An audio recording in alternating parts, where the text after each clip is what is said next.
Hi, my name is Rahul Srivastav, and I welcome you all in once again our next series on restructuring. As promised, we have come out with the part 2 of the episode, and once again we are having our subject expert Ghanekar sir with us. Uh, Please bear with me as I'm not feeling well, so my voice would be not that effective. Anyways, so shall we start with the restructuring part 2, sir? Yes. Okay, so now without wasting any further time, I'll straight away share the screen for our viewers.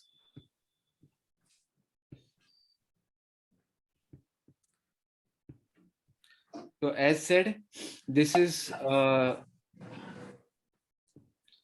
restructuring part 2. The subject expert is Ghanekar sir, and I'm your host, Rahul Srivastav. So let us start away our topic. Over to you, Ghanekar sir. Yes.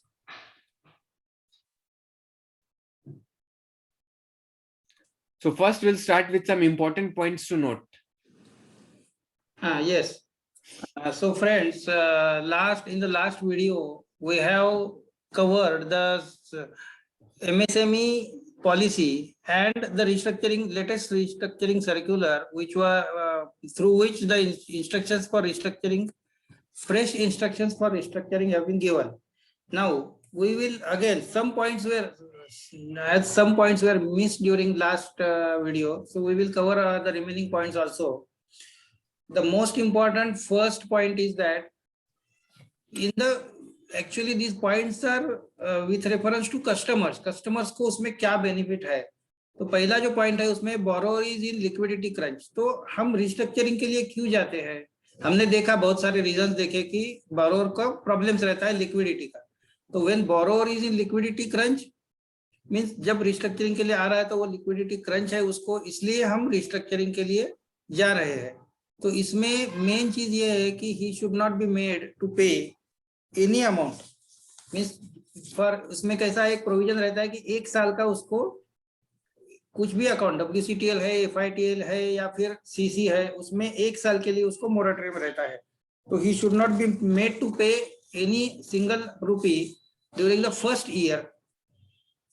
तो ये this is the most important point. Then next Rahul ji.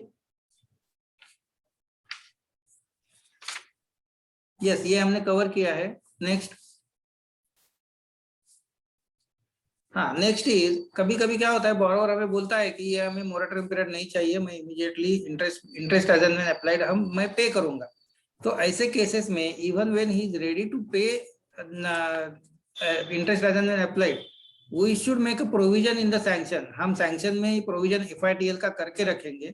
Borrower को बोलेंगे कि we will give you the sanction of FITL. If you pay the interest, then कुछ problem नहीं. लेकिन अगर वो किसी महीने में इंटरेस्ट पे नहीं कर सकता है तो we will debit the FITL account and credit the interest to his loan account और CC account as the case में भी. क्योंकि ये जो प्रिंसिपल है पहला, बोरोवर को किसी भी हालत में एक साल में ये प्रॉब्लम नहीं आनी चाहिए फंड्स की. तो that provision we have to make during restructuring. और इसमें यह भी है कि हम भी रिस्ट्रक्चरिंग करते हैं तो उसमें हमारे गाइडलाइंस भी बैंक के ऐसे है कि या फिर RBI के भी गाइडलाइंस ऐसे है कि एक साल का मोरेटोरियम देना ही देना है. तो बोरोवर के ऊपर हम छोड़ेंगे, उसका अगर इनकम जनरेशन होता है तो ही विल पे, अगर नहीं होता है तो ही will not pay in that month. And then in that case we will this will be for interest provision. तो ये FITL अकाउंट को डेबिट डाल के it will be paid. Okay. Next.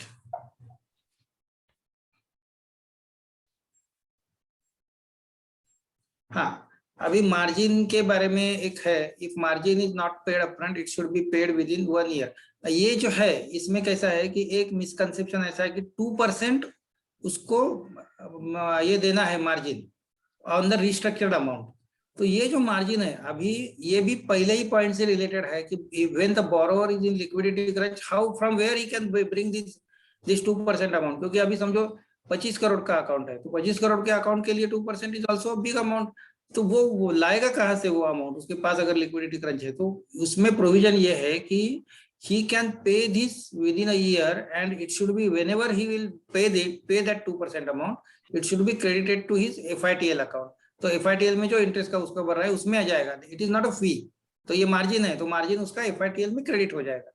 तो ऑन अकाउंट ऑफ इंटरेस्ट उसमें जितना उसने पहले डेबिट किया है वो रिकवर हो जाएगा एडवांस में। ठीक है, ओके ओके। नेक्स्ट। हाँ, दैट प्रोसेसिंग फी, पहले क्या था कि 50 लाख तक प्रोसेसिंग फी कुछ नहीं था, और अबव 50 लाख प्रोसेसिंग फी था सम 0.5%। तो अभी रैशनलाइजेशन हो गया है वो एट, जो प्रोसेसिंग फी नए गाइडलाइंस में है, it is 0.10% irrespective of amount. तो उसमें 0.10% का फीस हमें रिकवर करना है, दैट इज, वो तो पहले लेना चाहिए उसके पास से, उसको उसके लिए कुछ ऑप्शन नहीं है, that we will have to recover from the borrower. वो तो अमाउंट वैसे कम है 0.10% के हिसाब से, इसलिए वो रिकवर करना है। ठीक है, these are important points with respect to borrower. अभी Rahul ji we will go for live example, हम लेंगे एक, और उसमें हम एक्सप्लेन करेंगे कि किस तरह से रिस्ट्रक्चरिंग एक CC अकाउंट और उसमें टर्म लोन भी है उसका किया जाए। Yes sir.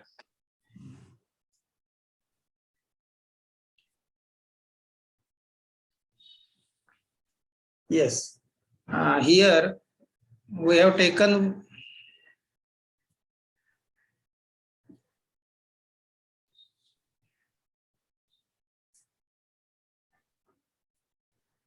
yes, here we have taken one example where the borrower is enjoying CC limit of rupees 50 lakh, term loan of rupees 50 lakh.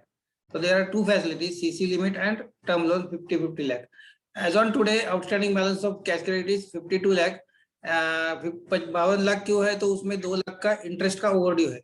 इसका मतलब है वो स्ट्रेस में है, 2 लाख इंटरेस्ट का ओवरड्यू है और अभी उसके पास फंड्स नहीं है, वो भर नहीं पा रहा है, and he has approach for restructuring. उसके बाद टर्म लोन में भी वैसे ही है, टर्म लोन का उसका कुछ 3-4-5-6 महीने पहले दिया हुआ है, उसका 45 लाख का आउटस्टैंडिंग है, एंड ओडी अमाउंट उसका जो है वो इंटरेस्ट का ओडी जो है वो 50,000 है, एंड प्रिंसिपल का ओडी जो है वो 1.5 लाख। ऐसा टोटल ओडी जो है उसका 2 लाख का है, उसमें प्रिंसिपल 1.5 लाख है एंड ओवरड्यू 50,000 है। ये हमने हाइपोथेटिकल फिगर्स लिए हैं।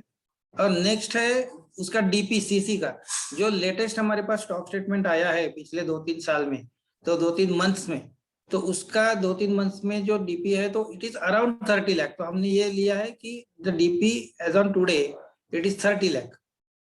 तो ये हमारा एग्जांपल आ गया। तो अभी बोरोवर ने हमारे पास रिक्वेस्ट के लिए आ गया, तो हाउ वी विल अप्रोच, तो ये हम देखेंगे आगे।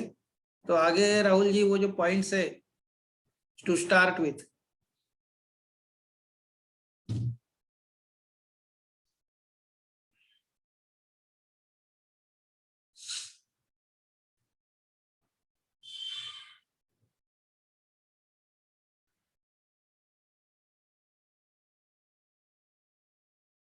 हाँ, रिव्यू ऑफ CC लिमिट। अभी इसमें कैसा है कि उसका DP जो है वो 30 लाख का है। तो रिस्ट्रक्चरिंग में हम ऐसा करते हैं, प्रैक्टिस ये जो गाइडलाइंस ऐसा है कि जितना उसका DP बैठेगा उतना हम CC लिमिट उसको कंटिन्यू कर सकते हैं। मीन्स अभी आज के डेट में उसका 30 लाख का DP बैठ रहा है, और फिर इसलिए हम उसका 30 लाख का जब हम नोट करेंगे तो नोट में हमारा बाकी तो नोट में जो कुछ फॉर्मेलिटीज है वो हम कंप्लीट करेंगे, लेकिन उसमें उसका, अरे राहुल जी, लेकिन इसके पहले तो वो पॉइंट्स रह गए ना हमारे।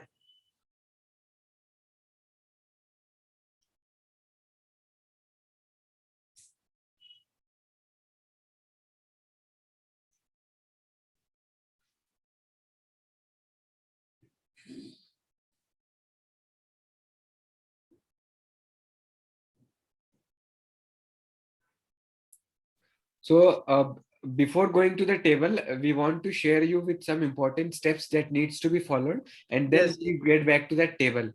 So sir, what should be the first step?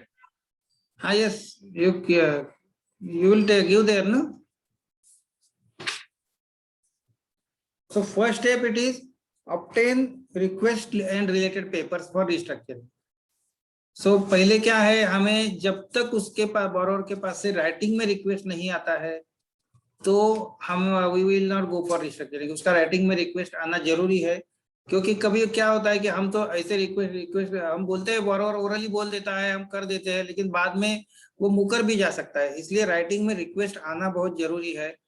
तो उसको बोल के जब वो आएगा रिक्वेस्ट के लिए, तो उसको बोलो कि आप राइटिंग में रिक्वेस्ट दे दो, और फिर हम आगे जाएंगे। आगे नेक्स्ट नेक्स्ट है उसका ये जो रिलेटेड पेपर्स में सीएमए डेटा उसका आएगा, मेनली उसमें सीएमए डेटा आएगा। जब हम रिक्वेस्ट लेटर लेंगे उसके उसके साथ रिस्ट्रक्चरिंग के लिए, क्योंकि based on that CMA data only we will process for actual restructuring of the account. उसके बाद जो बहुत सबसे इंपॉर्टेंट स्टेप है वो marking of restructuring in the system. ये बहुत जरूरी है। इसका रीजन ये है कि आप सीबीएस में मार्किंग करते हो तो इसमें प्रोविजनिंग रहता है।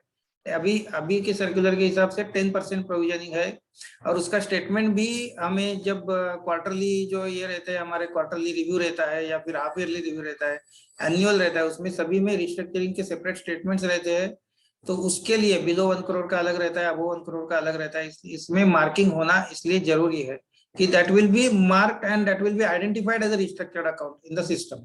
क्योंकि इसके ऊपर भी जहां तक मुझे नॉलेज है, ऑडिटर्स वो कमेंट करते हैं कि अगर सिस्टम में मार्किंग नहीं है तो एचओ लेवल पे फिर प्रोविजनिंग कम हो जाता है ऐसा। तो इसलिए क्योंकि ये इसका प्रोविजनिंग एंटायरली एचओ लेवल पे होता है, and it is only based on this marking of restructuring in the system. ठीक है, नेक्स्ट है प्रिपरेशन ऑफ प्रपोजल नोट। तो प्रपोजल नोट प्रिपरेशन में अभी का जो सर्कुलर है उसमें फॉर्मेट दिया हुआ है पूरा। तो वो तो क्या उसमें जो बाकी जो पॉइंट्स रहते हैं ना, उसमें फ्रेश वैल्यू, समझो वैल्यूएशन 3 साल में नहीं, 3 साल से ऊपर है तो फ्रेश वैल्यूएशन लेना है या फिर विजिट करना है। अभी कभी कभी क्या हो गया, लास्ट ईयर कोरोना पीरियड में विजिट नहीं हो सका था, तो ठीक है वो उस वक्त की बात है, लेकिन अभी भी कुछ जगह ये प्रॉब्लम है कि विजिट नहीं कर सकते, तो उसमें हम नोट में लिख सकते हैं कि at present we are not able to visit the borrower due to corona problem, and we will visit after the lockdown is over. तो ये हम स्पेसिफिकली लिख के रख सकते हैं, क्योंकि बाद में 4 साल बाद कोई समझेगा नहीं ना कि क्या क्यों विजिट नहीं हुआ था। तो इसलिए जो कुछ फैक्ट्स है वो पूरे नोट में लिख के हम नोट प्रिपेयर करेंगे, और नोट प्रिपेयर में उसमें जो सैंक्शनिंग में किस तरह से करना है वो हम आगे देखने वाले हैं कि कोई एक लाइव एग्जांपल लेके। ठीक है, एंड नेक्स्ट है sending for approval to zonal office. ये 10 लाख तक ब्रांच लेवल के कमेटी में सैंक्शन होता है, और 10 लाख के ऊपर के जो लोन्स है उसमें the approval is to be taken from zonal office. तो इस ऐसे केसेस में एक हमने देखना चाहिए कि जहां समझो हमें लगता है कि बाकी अदरवाइज कुछ प्रॉब्लम नहीं है, टेक्निकली उस अकाउंट में ज्यादा कुछ प्रॉब्लम नहीं है, सिक्योरिटी परफेक्शन है, तो ऐसे केसेस में आप रिस्ट्रक्चरिंग करो, इवन रिस्ट्रक्चरिंग का इफेक्ट भी दे दो, and you send the note for approval to zonal office. लेकिन जहां कुछ क्रिटिकल लगता है आपको कि यहाँ बाद में अप्रूवल नहीं मिल सकेगा, ऐसे केसेस आप पहले प्रायर अप्रूवल ले लो।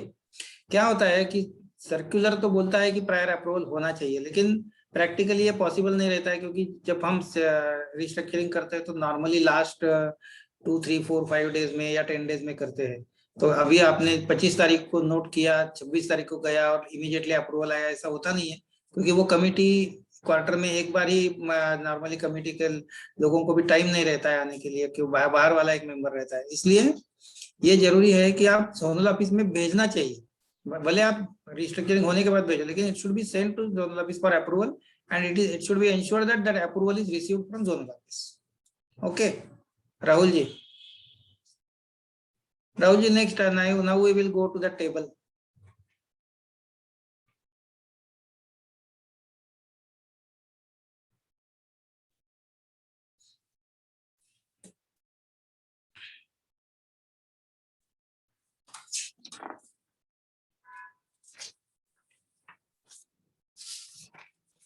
नीचे के पॉइंट सब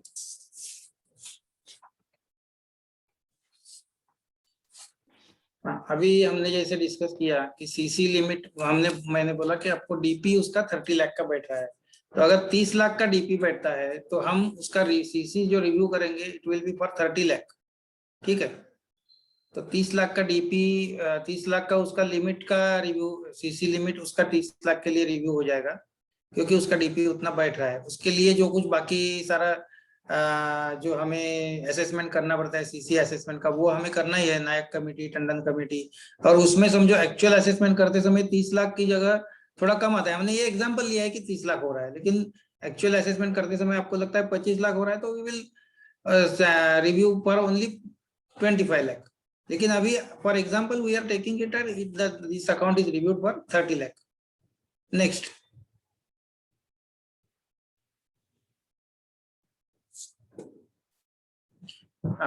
अभी जितना हम सीसी का रिव्यू करेंगे, total original limit is 50 lakh. अगर हमने रिव्यू सीसी का 30 लाख का रिड्यूस किया है, तो फिर remaining amount we will sanction as WCTL। WCTL means working capital term loan. So it will be the total repayment period of this WCTL will be 120 months and moratorium period will be 12 months for both for principal and for interest. तो इसमें और एक provision ऐसा है WCTL में कि WCTL में in the deserving cases we can give moratorium period of 24 months. ये एक एडिशनल प्रोविजन है उसमें कि कभी कभी क्या होता है कि कोई बोरोवर हमें सबमिट करता है, लेकिन उसका जो CMA डेटा है उसके ऊपर से उसका रिपेमेंट मैच नहीं होता है, कि 12 महीने के बाद भी ऐसे लगता है कि उसका DSCR ढंग से नहीं बैठेगा उसमें। तो ऐसे केसेस में we can give 12 months additional 12 months moratorium period, maximum up to 24 months. This is only for WCTL। WCTL के हम सिर्फ दे सकते हैं, जो एग्जिस्टिंग टर्म लोन है या FITL में वो 24 मंथ्स का अलाउड नहीं है।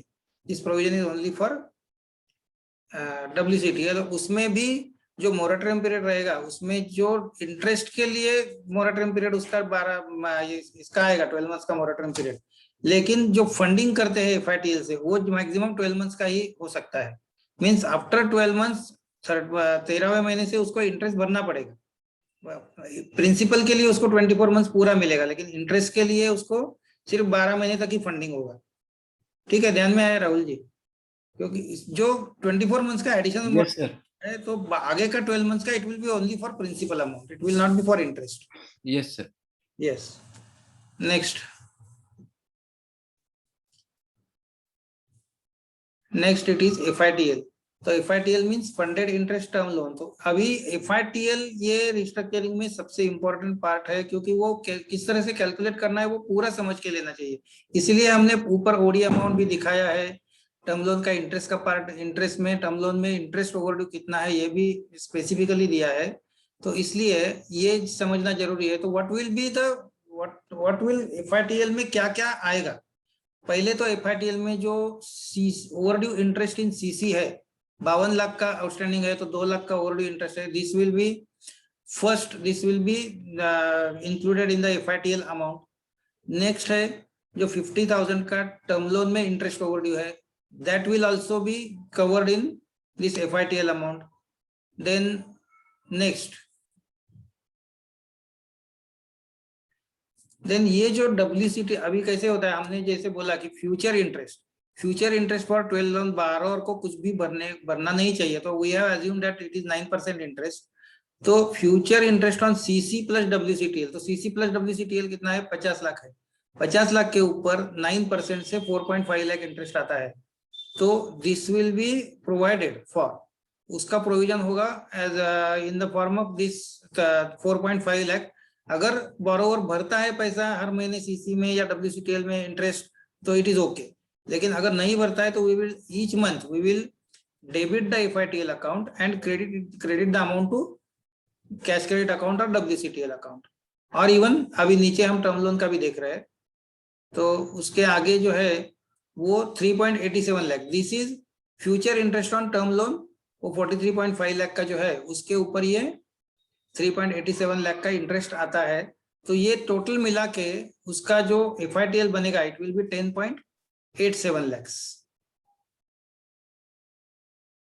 ठीक है, तो इसका जो टोटल आएगा, तो अभी कैसे हो गया कि CC लिमिट उसका 30 लाख रहेगा, WCTL 20 लाख रहेगा एंड 10.87 लाख का जो है उसका FITL रहेगा।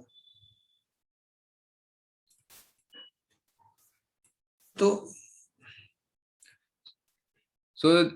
हाँ, अभी उसका जो टर्म लोन है उसके लिए हमें क्या स्टेप्स लेना है हाँ. ये देखेंगे।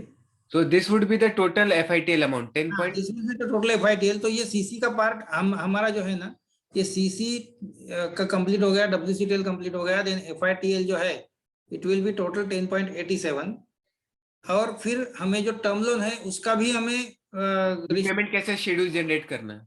हाँ, तो इसमें कैसा है, एक बेसिक प्रोविजन हमने पहले देखा था कि जैसे हमने WCTL में 120 मंथ्स का दिया है, तो जो एग्जिस्टिंग टर्म लोन है उसमें भी total period will be 120 months from the date of restructuring. में जिस दिन आप रिस्ट्रक्चरिंग कर रहे हो उसके बाद 120 मंथ्स देना है. तो वो हम देखेंगे अगले इसमें स्लाइड में.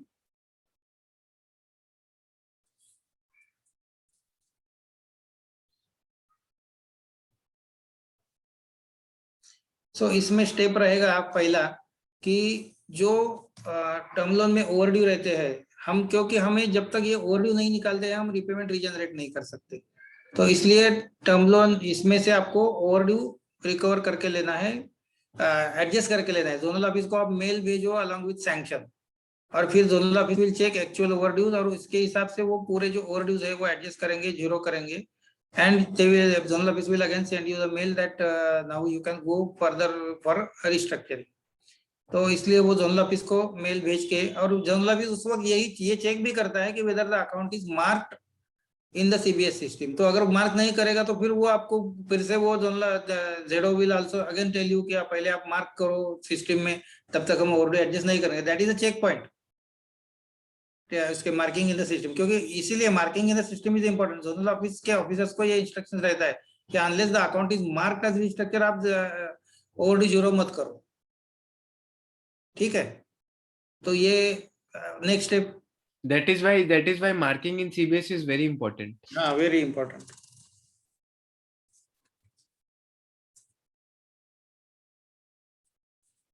हाँ, अभी नेक्स्ट स्टेप इसका आता है कि अब repayment to be changed as 120 months from the date of restructuring. तो इसके लिए भी अभी हम जब जोनल ऑफिस में कॉल बैठते हैं तो बहुत बार लोगों को समझ में नहीं आता है कि किस तरह से ये 120 months from the date of restructuring कैसे लाना है.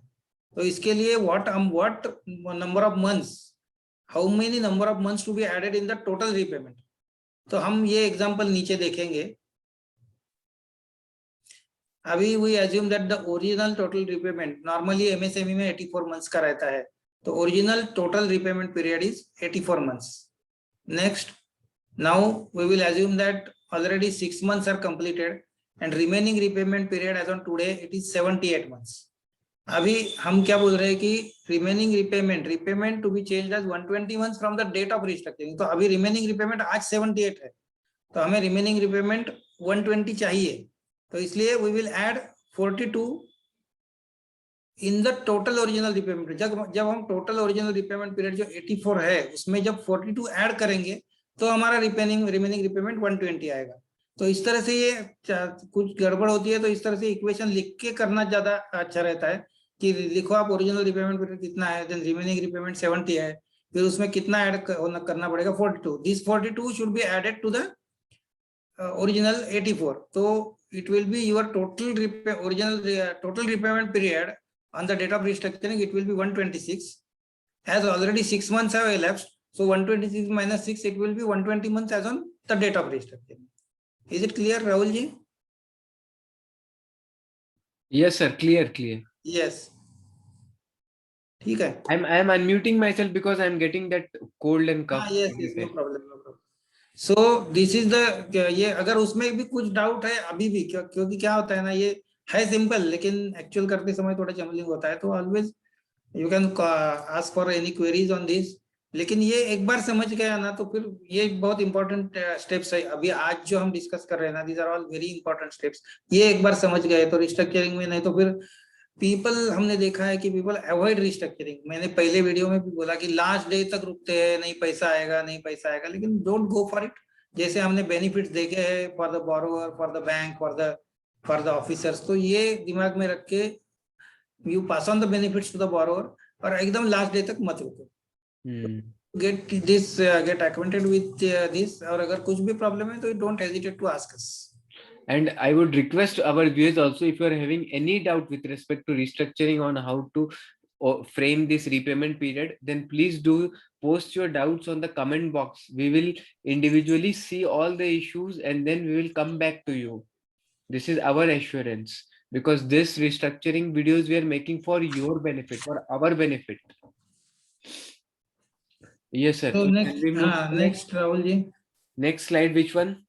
Next slide, that is after what will be the, now we will see what After will restructuring. accounts after restructuring.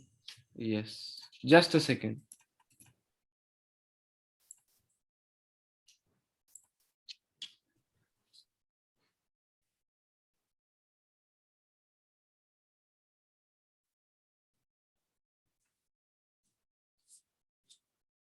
So originally our cash credit account was 50 lakh.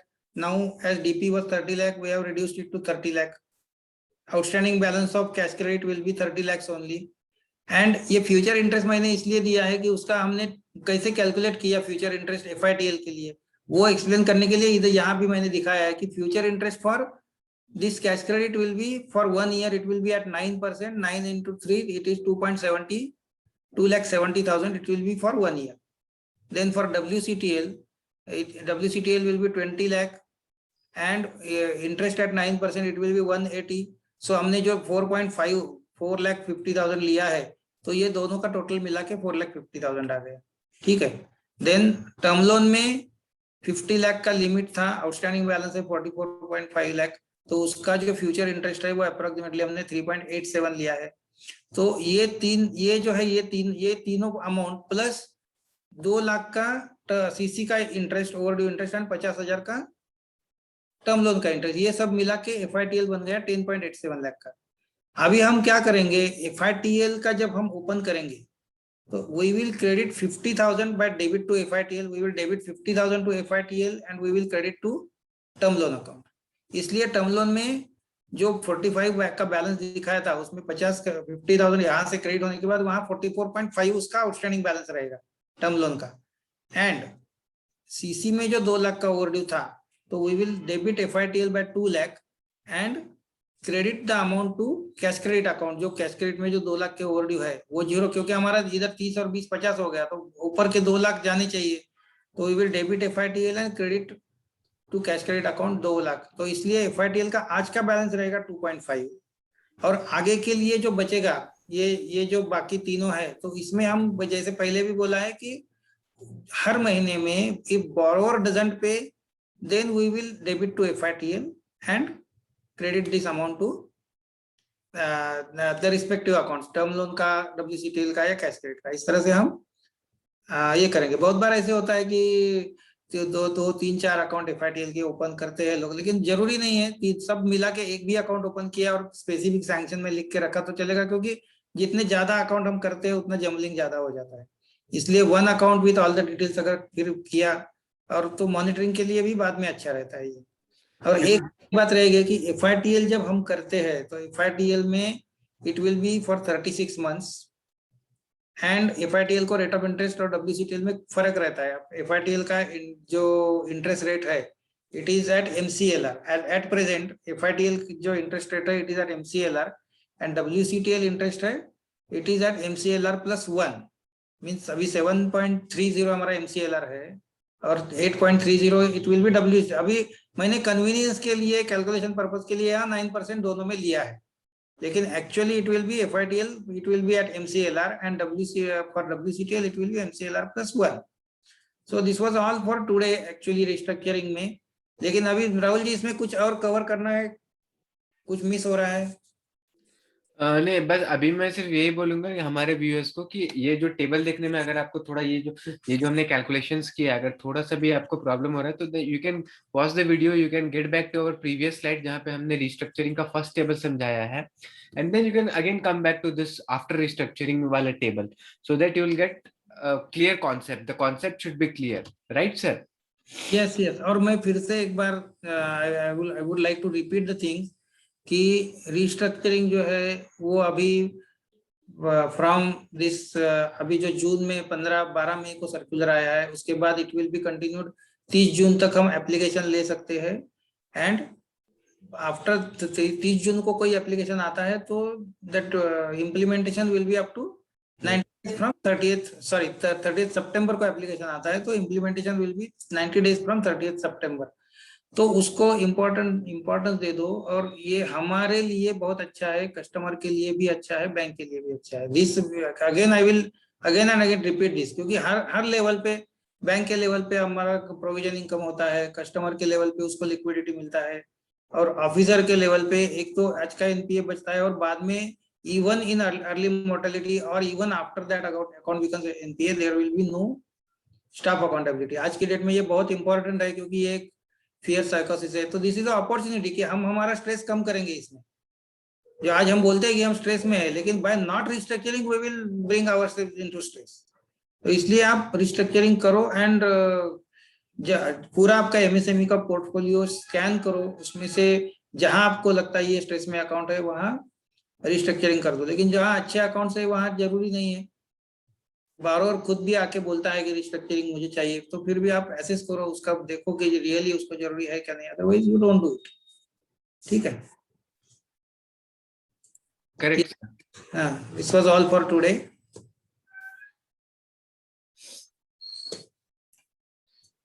I'll just see whether we are not missing with any of our points. No, I don't think. Yes, sir.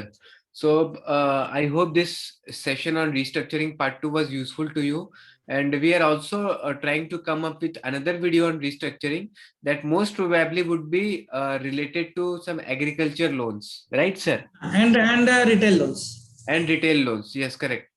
So just wait for our another video on restructuring part 2. For next video, we'll try to upload as early as possible, ASAP. And in case you are having any doubts, any issues, we are always available to you. You can post on the comment box. I regularly do see the comment box. We will take up that issues individually. Use this video for maximum of your benefit, for our benefit, and do best at your respective organization. So thank you, Ghanekar sir, for taking out time and explaining all the details with proper intricacies. I will, as I said, will come out with the next video ASAP. And again, I would request our viewers to take care of you themselves. Be safe. And thank you for watching the video. Thank you, Rahul ji. Thank you, sir.